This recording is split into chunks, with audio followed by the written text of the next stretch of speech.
আসসালামু আলাইকুম সুপ্রিয় শিক্ষার্থী, জেপি ম্যাথকের আমাদের আজকের ক্লাস নবম দশম শ্রেণী অনুশীলনী 13.1-এর 22 এবং 23 নম্বর প্রশ্নের সমাধান। দেখো প্রথমে 22 নম্বর, দেখাও যে 1 + 3 + 5 + 7 + ডট ডট প্লাস 125 সমান 169 + 171 + 173 + ডট ডট প্লাস 209। এই দুইটা ধারা আমাদের সমান প্রমাণ করতে হবে। অর্থাৎ এখানে 1 থেকে শুরু করে 125 পর্যন্ত এই ধারার সমষ্টি এবং এখান থেকে 169 থেকে শুরু করে 209 পর্যন্ত যে ধারা আছে এই দুইটি ধারার সমষ্টি আমাদের সমান প্রমাণ করতে হবে। তাহলে এখানে আমরা দেখো প্রথম ধারা থেকে আমরা নিব 22 নম্বর, বাম পক্ষ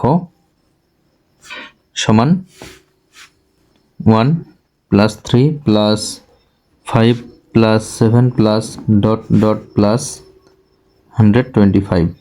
তো আমরা প্রথমে এই সমষ্টি আগে বের করব। তাহলে এই সমষ্টি বের করার জন্য আমাদের এই যে 125 এটা কততম পদ, এই পদ সংখ্যা নির্ণয় করে যতটি পদ আছে ততটি পদের সমষ্টি আমাদের প্রথমে বের করতে হবে। তাহলে প্রথমে আমরা তম পদ দিয়ে আমরা এই 125 কত নম্বর পদ এটা আমরা বের করব। তাহলে এখানে প্রথম পদ দেওয়া আছে, প্রথম পদ হচ্ছে a সমান দেখো 1, আর এটা যেহেতু সমান্তর ধারা তাহলে এখানে হবে কি সাধারণ অন্তর। তাহলে সাধারণ অন্তর d সমান দেখো দ্বিতীয় পদ বিয়োগ প্রথম পদ, তাহলে 3 - 1, তাহলে এটা হচ্ছে 2। তাহলে আমরা এখান থেকে এটা বের করার জন্য আমরা n তম পদের সূত্র ফেলব। তাহলে n তম পদ সমান 125। তাহলে n তম পদের সূত্র a + n - 1 * d সমান 125। তাহলে আমরা এখানে a এবং d এর মান বসাবো, বা a এর মান হচ্ছে 1 প্লাস n - 1, এখানে n এর মান বের হবে n - 1, আর d এর মান 2 সমান 125।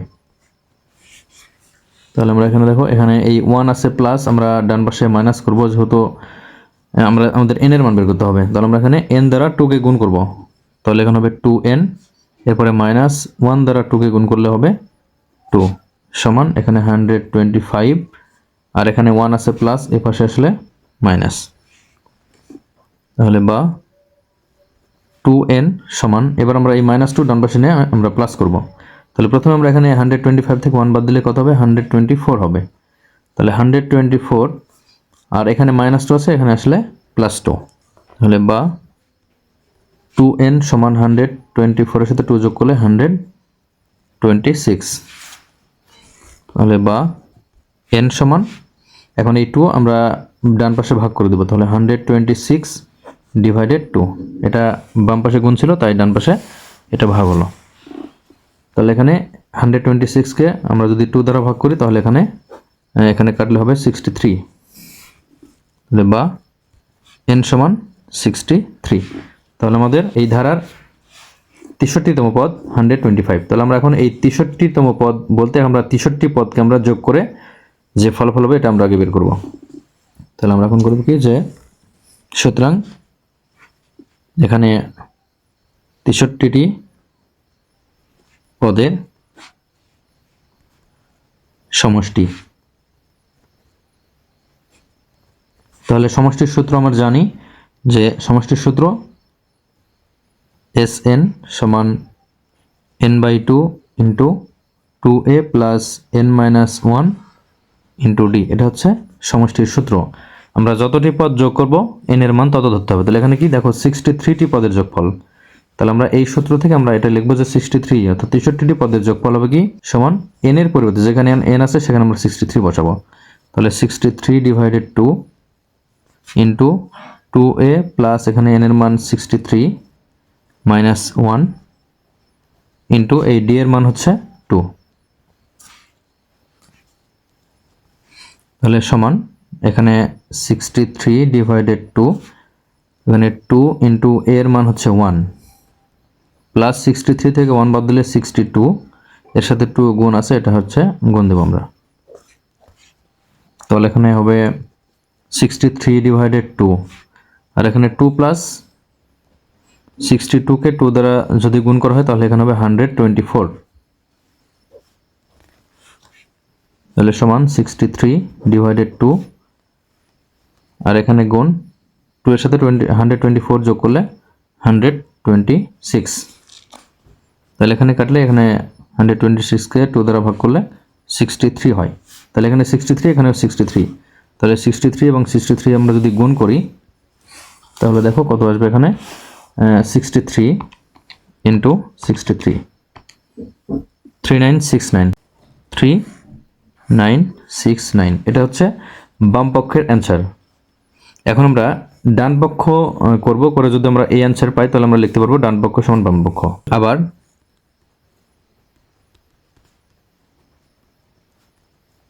ডান পক্ষ সমান, ডান পক্ষে আছে দেখো এখানে 169, 171, 173 dot dot plus 209, 169 plus 171 plus 173 plus dot plus 209। এটা হচ্ছে ডান পক্ষের ধারা।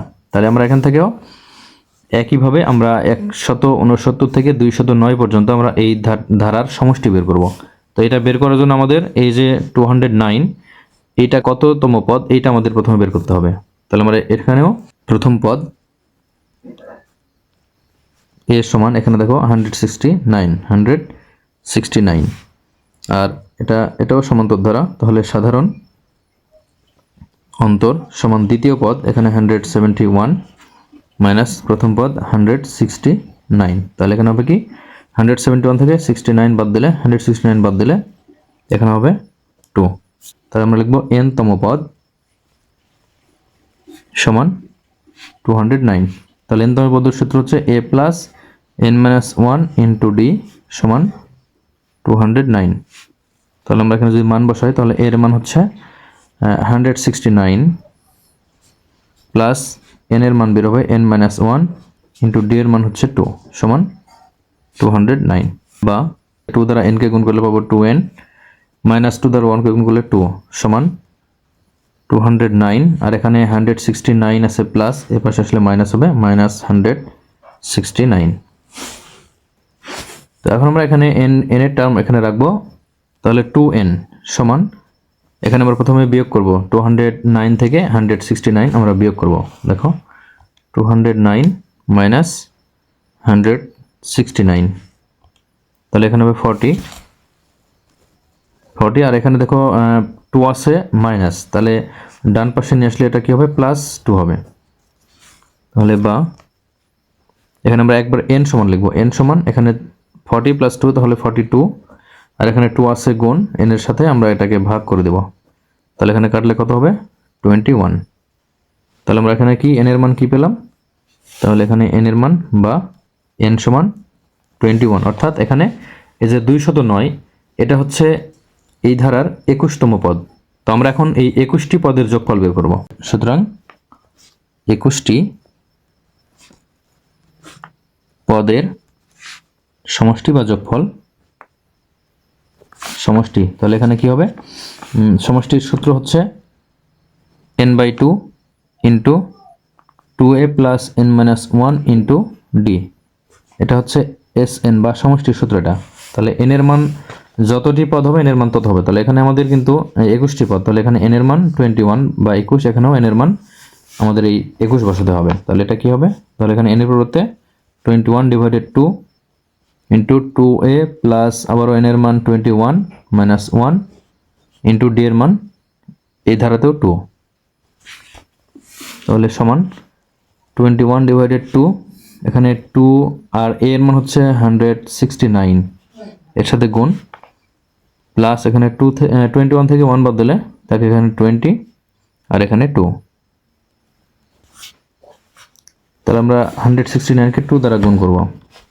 দেখো 169 ইন্টু 2, তাহলে এটা হচ্ছে 338। তাহলে এখানে 21 ডিভাইডেড 2 আর এখানে আসছে 338 প্লাস এখানে 20 এবং 2 গুণ করলে হবে 40।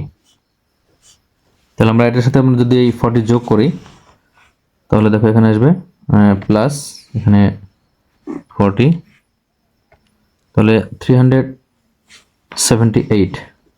তাহলে 21 ডিভাইডেড 2 আর এটার যোগফল হচ্ছে 378। তাহলে আমরা এটাকে এখন ভাগ করলে দেখো 2 দ্বারা ভাগ করলে আসবে 189, তাহলে সমান 21 ইন্টু 189। তাহলে আমরা এই 189 এর সাথে আমরা এই 21 গুণ করব। তো দেখো 189 এটা আছে, এর সাথে আমরা গুণ দেব 21। তো দেখো 3969, 3969। তো দেখো আমাদের কিন্তু এই বাম পক্ষের সমষ্টিও ছিল 3969, 3969, এবং রাইট সাইড আমরা যেটা করলাম এটারও কিন্তু যোগফল আসছে বা সমষ্টি আসছে 3969। তাহলে এখানে কি আমরা লিখতে পারি, সুতরাং বাম পক্ষ সমান ডান পক্ষ প্রমাণিত। সুতরাং বাম পক্ষ সমান ডান পক্ষ দেখানো হলো। আমরা এখন 23 নম্বর অঙ্ক করব। তো দেখো 23 নম্বর বলা আছে যে এক ব্যক্তি 2500 টাকা একটি ঋণ কিছু সংখ্যক কিস্তিতে পরিশোধ করতে রাজি হন। প্রত্যেক কিস্তি পূর্বের কিস্তি থেকে 2 টাকা বেশি। যদি প্রথম কিস্তি 1 টাকা হয় তবে কতগুলো কিস্তিতে ওই ব্যক্তি তার ঋণ পরিশোধ করতে পারবেন। এখানে প্রশ্ন হচ্ছে যে কোন এক ব্যক্তি 2500 টাকা ঋণ নিয়েছে, আর এই ঋণ পরিশোধের শর্ত হচ্ছে প্রথম কিস্তি যা দেবে তার সে পরের কিস্তি হচ্ছে 2 টাকা বেশি হবে, তারপরের কিস্তিতে আবারও 2 টাকা বেশি হবে। এরকম ভাবে যদি পরিশোধ করতে থাকে ওই ব্যক্তি, তাহলে কতগুলো কিস্তি তাকে পরিশোধ করতে হবে। তাহলে আমাদের এখানে প্রথম কিস্তি বলা আছে যে প্রথমে 1 টাকা হয়, ঠিক আছে। তাহলে আমরা এখানে দেখো 23 নম্বর, এখানে আমরা ধরো যে প্রথম কিস্তি এখানে যেহেতু বলা আছে 1 টাকা, তাহলে দ্বিতীয় কিস্তি কত হবে?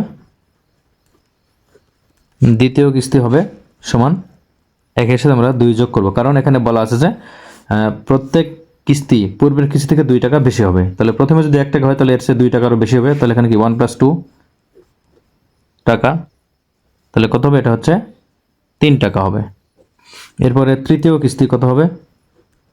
তৃতীয় কিস্তি হবে এই টাকার সাথে আবারও পরবর্তী কিস্তি আবারও 2 টাকা যোগ হবে, তাহলে এখানে কত আসছে? 3 টাকা, তাহলে এর সাথে আবারও 2 টাকা যোগ, তাহলে এখানে কত হবে? 5 টাকা, তাহলে 5 টাকা। তাহলে এরকমভাবে যদি আমরা এইভাবে কিস্তি পরিশোধ করতে থাকি এরপরে কত আসবে? আবারও 2 টাকা বেশি হবে। এইভাবে করতে হতে আমাদের কিন্তু একটা সমান্তর ধারাতে রূপান্তরিত হবে। তাহলে সেই ধারাটি হবে কি? সুতরাং কিস্তি পরিশোধের ধারা হচ্ছে 1 + 3 + 5 + ডট। এখানে আমাদের ধারা চলে আসছে যে প্রথমে 1 টাকা, তারপর 3 টাকা, তারপর 5 টাকা। তাহলে আমরা যদি এই ধারার কতগুলো পদ যোগ করলে 2500 টাকা হয়, এটা যদি আমরা বের করতে পারি তাহলে কিন্তু আমাদের অ্যান্সার হয়ে যাবে। তাহলে আমরা এই ধারা থেকে দেখো বের করব যে এখানে ধারাটির প্রথম পদ এ সমান, দেখো এখানে 1, সাধারণ অন্তর ডি সমান, এখানে দেখো 3, দ্বিতীয় পদ বিয়োগ প্রথম পদ 3 - 1 সমান এখানে 2। তাহলে আমাদের এখানে কি করতে হবে যে কতগুলো পদের সমষ্টি 2500 হবে এটা আমাদের বের করতে হবে। তাহলে আমরা লিখব যে n সংখ্যক পদের সমষ্টি সমান 2500। প্রশ্ন মতে